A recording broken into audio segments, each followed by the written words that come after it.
অন্ধকারে চোখ সরে যাওয়া অনিল তার হাতে একটা অস্ত্রও দেখতে পেল। ছুরি বা ভজালি কিছু একটা। হাত নামালো। পর মুহূর্তেই হ্যাঁস করে একটা বিশ্রী আওয়াজ হল।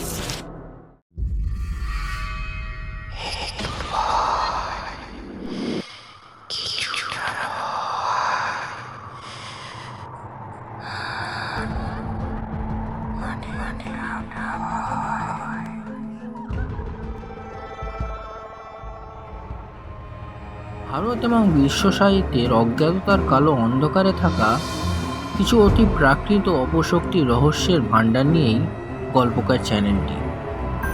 এই চ্যানেলটিতে আছে একটু ভয়, কিছুটা ভয়, আরও অনেকটা ভয়। So stay connected. আজকের গল্পের নাম মায়া বসুর লেখা সিকান্দার বেগের ছবি।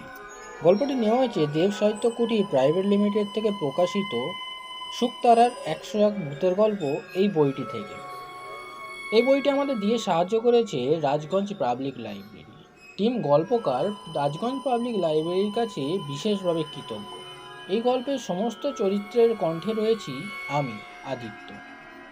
আসুন শুনে নেওয়া যাক সিকান্দার বেগের ছবি। ট্রেনটা ছোট বড় পাহাড় আর ঘন সন্নিবিষ্ট কেঁদো, পিয়াল, মহুয়া, দেবদারু আর শালবনে ঘেরা অজ্ঞাত জঙ্গলের জায়গাটায় অনিলকে নামিয়ে দিয়ে 2 মিনিটও দাঁড়ালো না। পড়ন্ত রোদের শেষ আলো তখন সবচেয়ে উঁচু পাহাড়ের মাথায় গড়িয়ে পড়েছে। ছোট্ট প্ল্যাটফর্মটায় মাত্র 2-4টে দেহাতলিক লোক সর্বাঙ্গে চাদর মুড়ি দিয়ে শ্মশান যাত্রীর মতো মুখ করে বসেছিল। চারিদিক নিথর নিস্তব্ধ। সদ্য জ্বলে ওঠা টিম আলোগুলোর দিকে তাকালে মনে হয় একটু জোরে হাওয়া বইলেই ওদের অস্তিত্ব একেবারেই মুছে যাবে।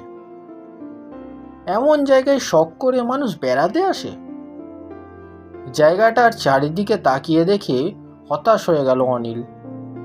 কলকাতা থেকে অতনুর আকস্মিক অন্তর্ধান। তার কয়েকদিন পরেই তাকে একখানা আর্জেন্ট টেলিগ্রাম করে এখানে টেনে আনার কোনো অর্থই সে খুঁজে পেল না। মনে মনে ও খুব বিরক্তই হয়েছিল। অতনু তো জানে অনিল বড় একটা কোথাও যায় না। ওর তো অনিলকে নিতে আসা অ্যাটলিস্ট উচিত ছিল। ব্যাগটা কাঁধে ঝুলিয়ে সুটকেসটা হাতে নিয়ে গেট পেরিয়ে ও সোজা একটা রিকশায় উঠে বসে পড়ল। রিকশাওয়ালাকে বলল মণিকুঠিতে নিয়ে চলো। রিকশাওয়ালা একবার ভুরুকুচকে ওর মুখের দিকে ভালো করে তাকালো। তারপর কোনো কথা না বলে আঁকা বাঁকা জঙ্গলি পথ ধরে চলতে শুরু করলো।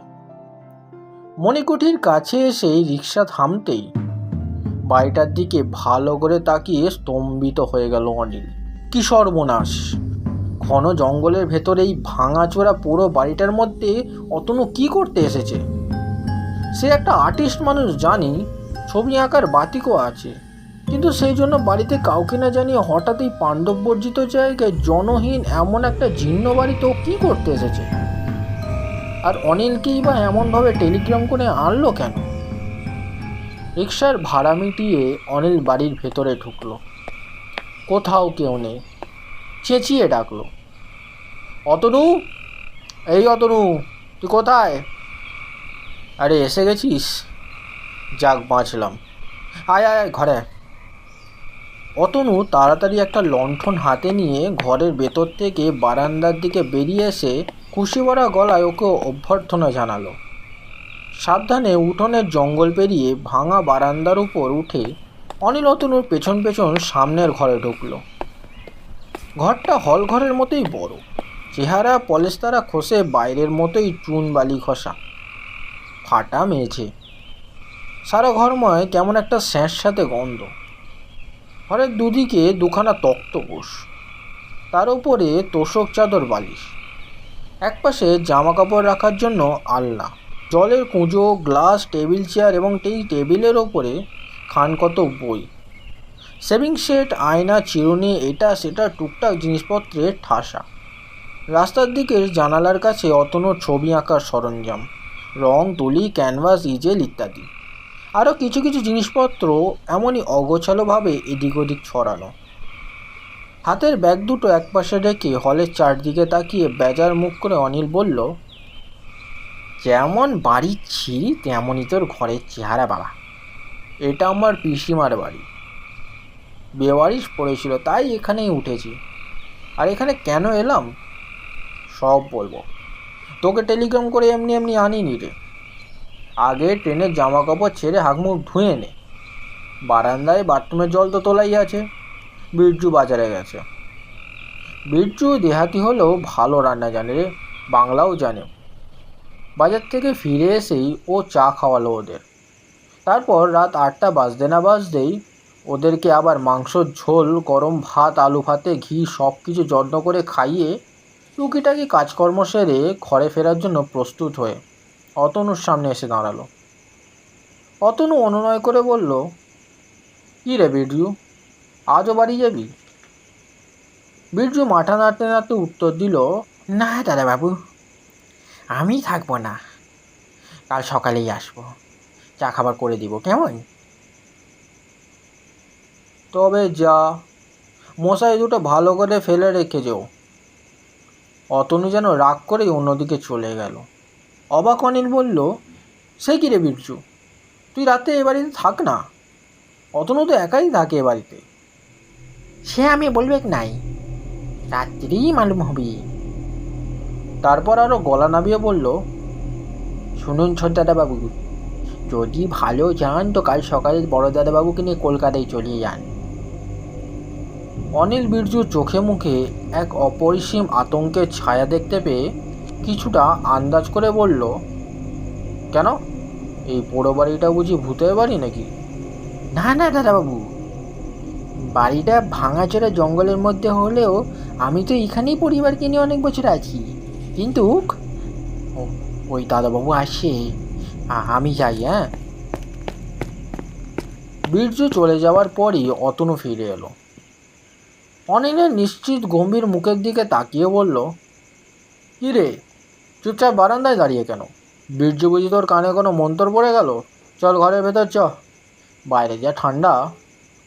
ঘরে ঢুকেই অতনু দরজায় খিল তুলে দিল। একটা জানালা খোলাই ছিল।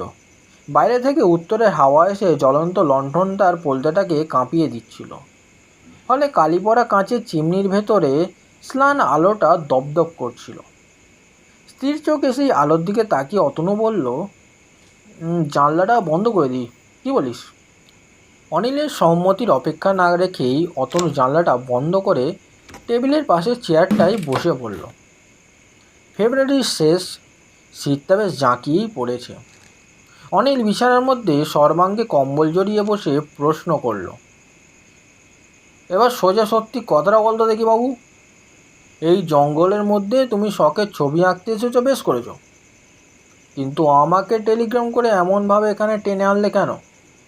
অতনু টেবিলের ওপর থেকে সিগারেট প্যাকেটটা দেশলাইটা টেনে নিয়ে নিজে একটা সিগারেট ধরিয়ে অনিলকেও একটা ধরিয়ে নিঃশব্দে হাসল। হাসিটা খুব ফ্যাকাশে ও নিষ্প্রাণ মনে হলো অনিলের।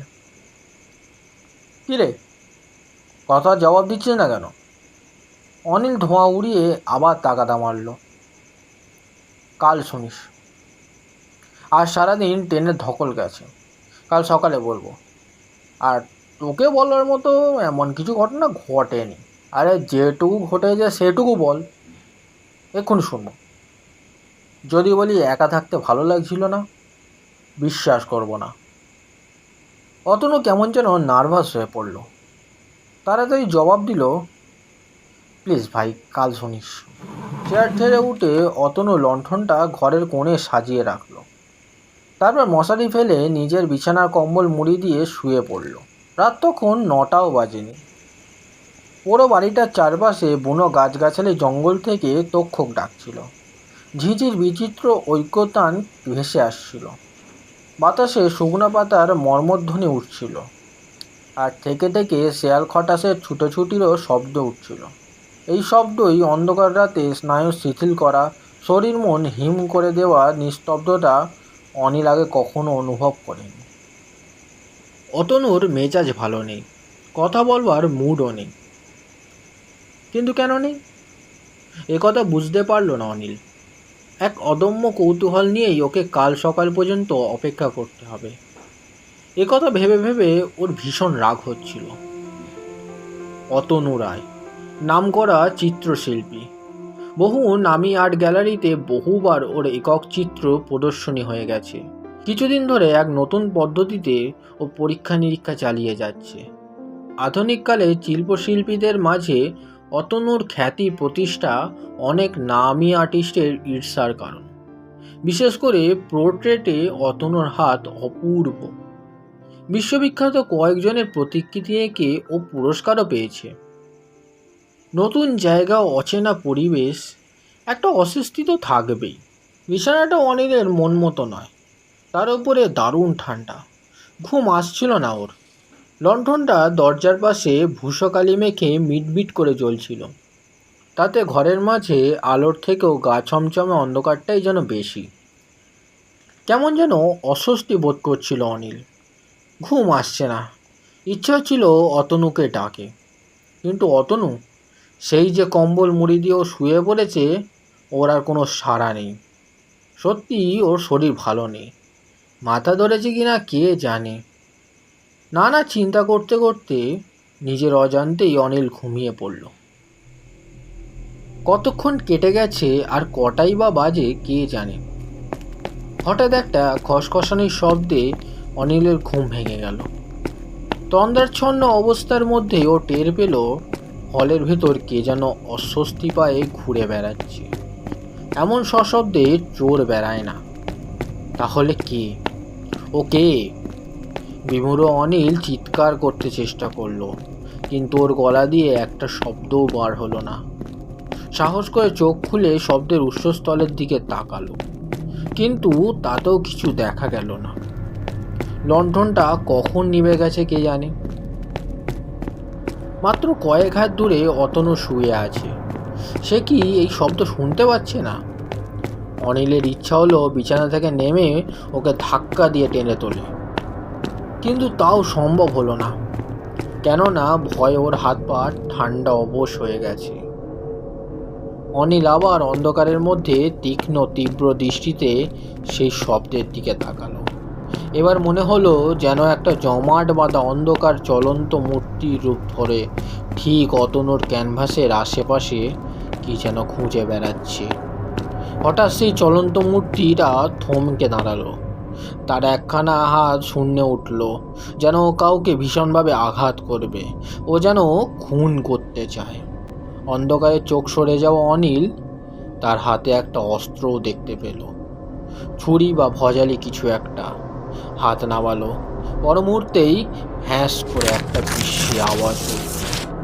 অতনুর বিছানা থেকে সেই মুহূর্তেই জোরালো টর্চের আলো সেই ছায়ামূর্তির ওপর পড়ল।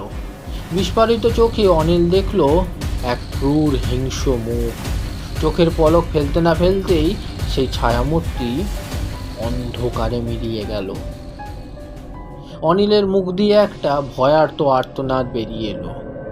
ততক্ষণে অতনু বিছানা ছেড়ে লণ্ঠনটা জ্বালিয়ে দিয়েছে। সেই আলোয় অনিলও যেন এক দুঃস্বপ্ন থেকে জেগে উঠল। লণ্ঠনটা উঁচু করে ধরে অতনু ইজেলটার সামনে দাঁড়িয়ে কি যেন দেখছিল। সেই দিকে তাকিয়ে অনিলও থমকে গেল। অতনু হয়তো কাল সারাটা দিন ধরে যে পোর্ট্রেটটা এঁকেছিল, কারোর অদৃশ্য নিষ্ঠুর হাত ছুরির আঘাতে সেই ছবিখানাকে ফালা ফালা করে ছিঁড়ে দিয়ে গেছে। অতনু, এ কি ব্যাপার? ঘরে কে এসেছিল? অনিলের কণ্ঠস্বর ভয়ে আড়ষ্ট। অতনু ছেঁড়া ছবিখানার ওপর একখানা তোয়ালে চাপা দিয়ে নিজের বিছানায় এসে বসল। তার মুখ রক্তহীন, চোখের দৃষ্টি উদ্ভ্রান্ত। মুখ ফিরিয়ে মশারির বাইরে বসে থাকা অনিলের ভয়ার্ত মুখের দিকে তাকিয়ে বলল, এই জন্য অনিল তোকে এখানে আসবার জন্য টেলিগ্রাম করেছিলাম ভাই। মন প্রাণ দিয়ে এই পোর্ট্রেটটা নিরিবিলিতে বসে আঁকবো বলেই এই জঙ্গলে পুরো বাড়িতে এসেছিলাম, কিন্তু কিছুতেই পারছি না। না না না, কিছুতেই পারছি না। ছবি আঁকার জন্য কলকাতা ছেড়ে এই জঙ্গলে এসেছিস? এই কাজ তো তুই স্টুডিওতেও করতে পারতিস। আমি যে ছবিটা আঁকছি সেটা ওখানে বসে আঁকা সম্ভব হতো না, ক্লান্তভাবে ও বলল। লণ্ঠনটার আলোয় কিছুটা আলোকিত ঘর। অনিলের সাহস ক্রমে ফিরে আসছিল। বন্ধ দরজার দিকে তাকিয়ে ও আবার সেই প্রশ্ন করল, কিন্তু অতনু? দরজা তো বন্ধই আছে, তাহলে হলের ভেতর কে এসেছিল? অতনু দুহাতে মুখ ঢেকে চুপ করে বসে রইল। অতনু, এটা এমন একটা ব্যাপার যা আমি কিছুতেই বুঝতে পারছি না, অথচ তুইও মুখ বন্ধ করে আছিস। তবে কি আমাকে বিশ্বাস করতে হবে যে যুক্তি বুদ্ধি দিয়ে যা ব্যাখ্যা করা যায় না? এই পুরো বাড়িতে কি তেমনই কিছু একটা আছে? অতনু মুখ থেকে হাত সরিয়ে অত্যন্ত ক্লান্ত গলায় জবাব দিল, দেখ অনিল, 2টো বেজে গেছে। তুই বিশ্বাস কর, আমি এখানে মাত্র 6 দিন এসেছি। দিন 4-5 পোর্ট্রেটটা আঁকতে শুরু করেছি, কিন্তু প্রথম 2টো রাত ছাড়া বাকি কদিন একেবারে ঘুমোতে পারিনি। কাল সকালে তোকে আমি সব দেখাবো, সব খুলে বলবো।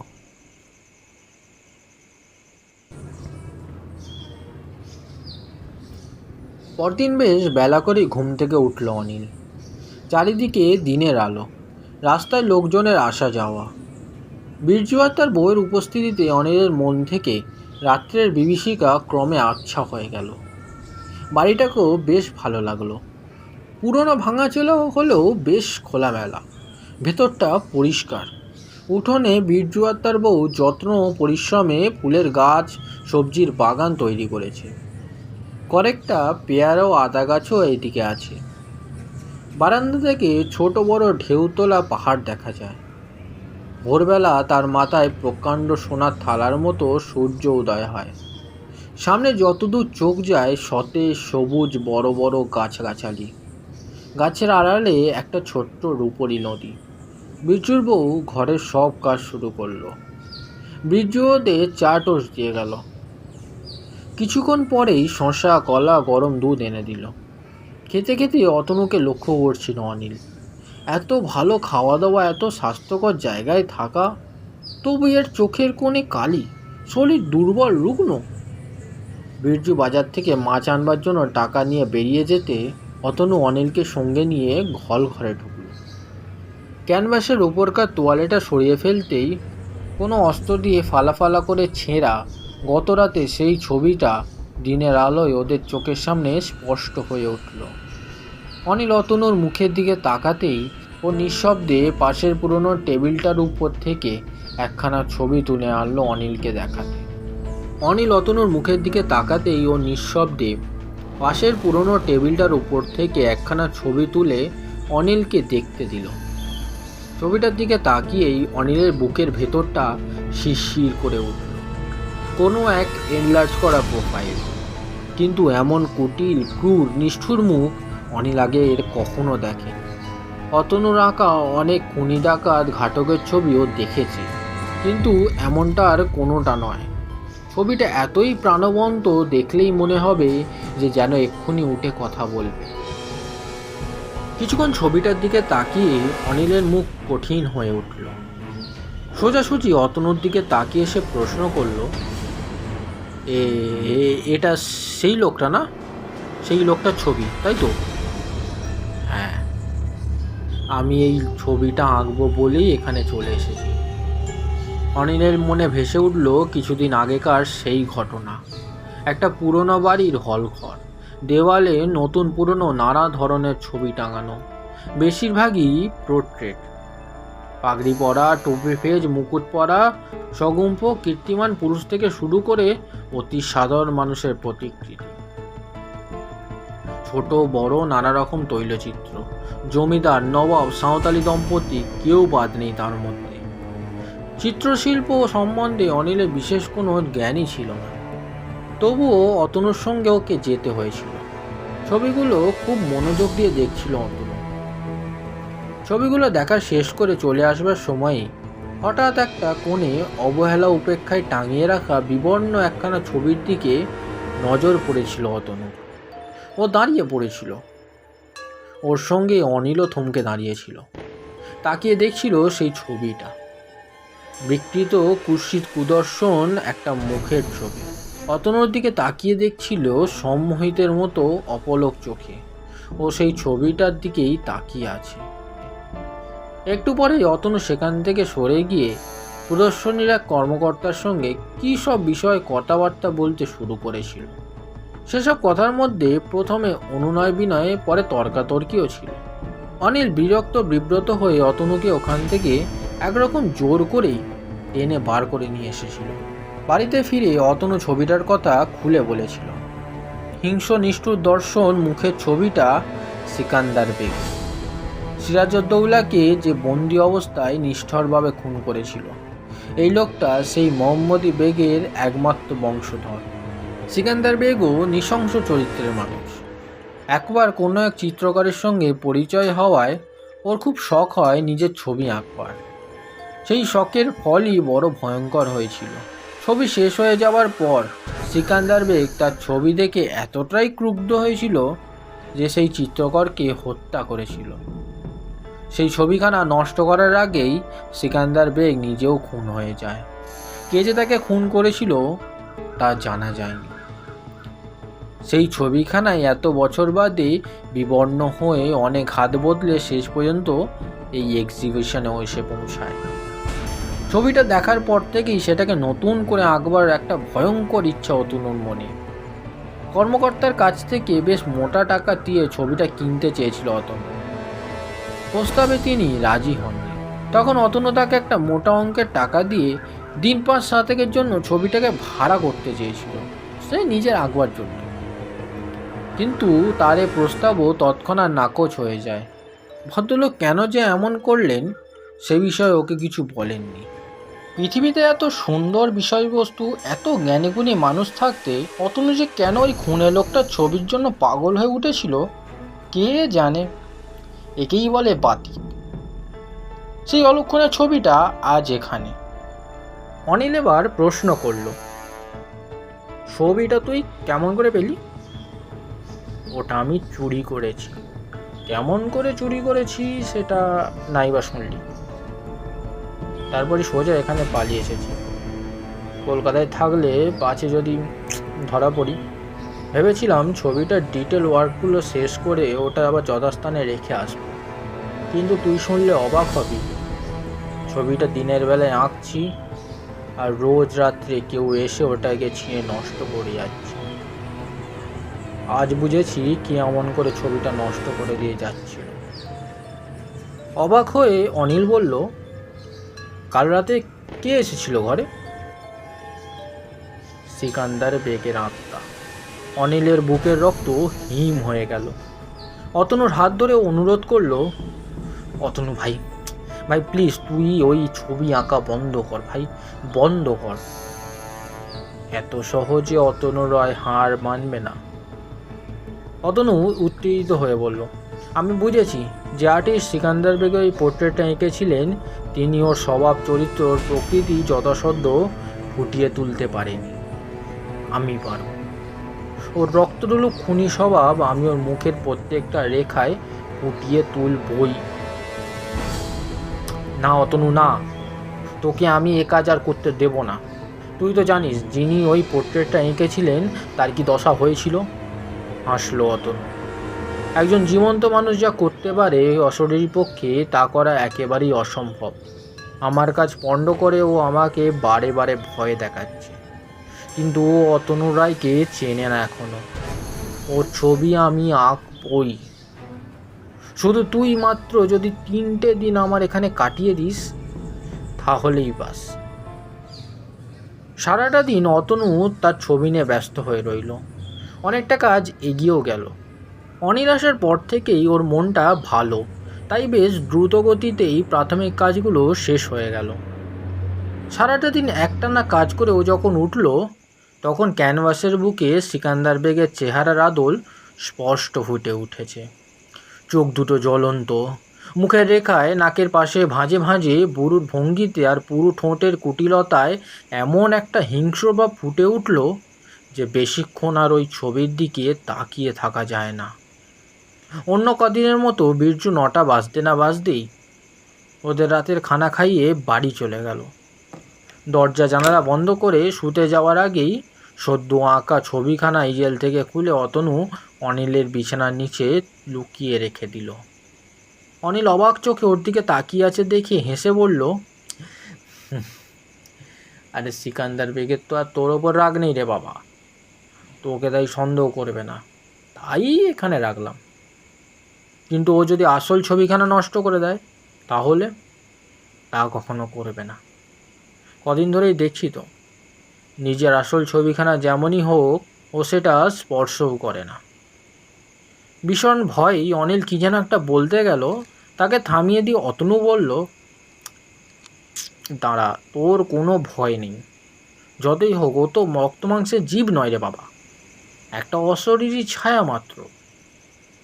অনিল কাঁপা গলায় বলল, ফালা ফালা করে যে ছবিটাকে ছিঁড়ে ফেলতে পারে তাকে ঠিক কী ছায়া অশরীর বলবি তুই অতনু?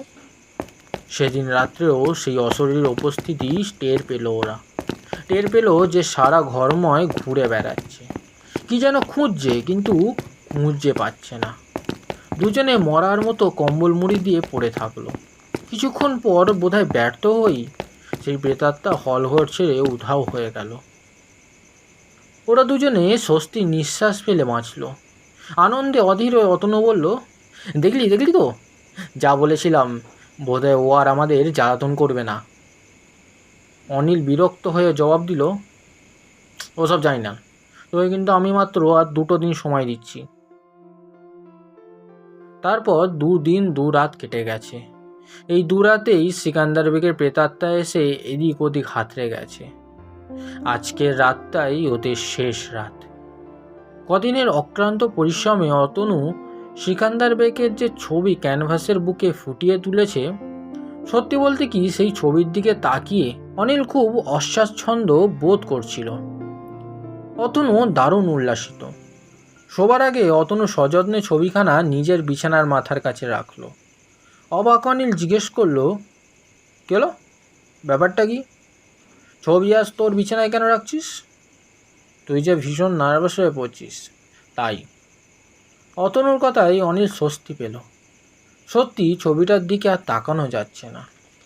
রাতের প্রথম প্রহর বেশ শান্তিতেই কাটল। রাত বাড়ার সঙ্গে সঙ্গে চারিদিক ক্রমশ নিস্তব্ধ হয়ে এলো। হঠাৎ ঝনঝন খনখন শব্দে অনিলের ঘুম ভেঙে গেল। তাকিয়ে দেখলো লণ্ঠনটা নিভে গেছে, ঘর অন্ধকার। দরজায় ধাক্কাধাক্কির শব্দের সঙ্গে একটা ঝাপটাঝাপটির শব্দ ওর কানে পৌঁছালো। অতনু, অতনু! অনিল চিৎকার করে অতনুকে ডাকতে চেষ্টা করল, কিন্তু ওর গলা দিয়ে একটা আত্মগোঙানি ছাড়া কোনো শব্দই বেরোলো না। পরক্ষণেই অতনুর আর্তনাদে বদ্ধ ঘরের সীমা ছাড়িয়ে বাইরে জ্যোৎস্নাপ্লাবিত অরণ্য প্রান্তরে ছড়িয়ে পড়ল। ভয়ে আতঙ্কে বিছানা ছেলে উঠে বসল অনিল। প্রাণপণ শক্তিতে চেঁচিয়ে উঠল, অতনু! বদ্ধ দরজাটা হঠাৎ খুলে গেল। এক ঝলক ঠান্ডা বাতাস ঘরে ঢুকে অনিলের সর্বাঙ্গে ঝাপটা মারতেই ও প্রাণ ভয়ে মরিয়া হয়ে লাফ দিয়ে বিছানা থেকে নেমে পড়ল। আতঙ্কে ভয়ে খোলা দরজা দিয়ে প্রাণপণে ছুটতে লাগলো। বিট্টু আশপাশের বাড়ির লোকজনকে সঙ্গে নিয়ে অচেতন অনিলকে খুঁজে বার করে যখন বাড়ি পৌঁছালো, তখন ভোর হতে আর দেরি নেই। খোলা দরজা দিয়ে হলঘরের ভেতরে ঢুকে সবাই থমকে দাঁড়িয়ে পড়ল। সারা ঘর লণ্ডভণ্ড, যেন প্রচণ্ড একটা ঝড় বয়ে গেছে। মেঝের ওপর ভাঙা ফ্রেমের চূর্ণ বিচূর্ণ কাঠামোটা পড়ে অতনুর আঁকা সিকান্দার বেগের সেই হিংসালু রক্তলোলুপ ছবিটা ছিন্ন ভিন্ন হয়ে ঘরময় উঠছে। আর মেঝের একধারে লুটিয়ে পড়ে আছে অতনু। বউ বোধহয় ওর সৃষ্টিকে বাঁচাবার শেষ চেষ্টা পর্যন্ত করেছিল, কিন্তু পারেনি। ওর হাতের মুঠোর ভেতরে ধরা সিকান্দার বেগে সেই আসল ছবিটা দোমড়ানো মোচড়ানো, সেটাও অক্ষত নেই। সম্বিত ফিরে পেয়ে অতনু বিরল দৃষ্টিতে তাকালো অনিলের মুখের দিকে। তারপর ক্লান্ত গলায় বলল, সিকান্দার বেগ তার ছোড়া হাতে নিয়ে এসেছিল। ও চায় না ওর ছবি কেউ আঁকুক। আমি আর আঁকতে পারবো না রে।